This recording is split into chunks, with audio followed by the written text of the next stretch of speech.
Sì, facciamo un controllo Green Pass e poi le chiedo il nominativo. Green Pass base, beh, diciamo bene, a parte poche persone sprovviste, per il resto tutto funziona bene. Cosa avete fatto con le persone che non l'avevano?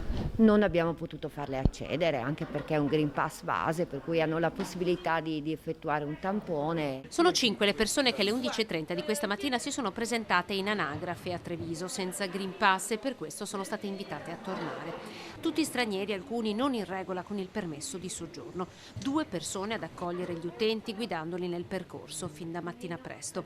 Dall'esibizione del Green Pass alla misurazione della temperatura, senza certificazione base da oggi non si entra negli uffici pubblici. Ma la campagna di comunicazione, ci spiegano, è stata massiccia e la maggior parte dei cittadini ne era perfettamente a conoscenza. C'ha tutto, Tutto. Lei ce l'ha il Green Pass? Sì, ce l'ho. Sì, anche io Green Pass. 2 le persone sprovviste di certificazione verde invece alle poste di Piazza Vittoria in tutta la mattina. Non abbiamo avuto particolari difficoltà.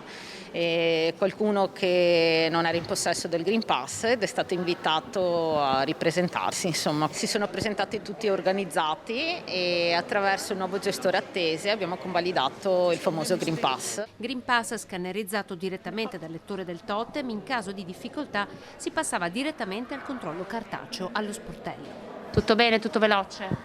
Sì, sì, il Green Pass, sì. Direttamente allo sportello, quindi basta.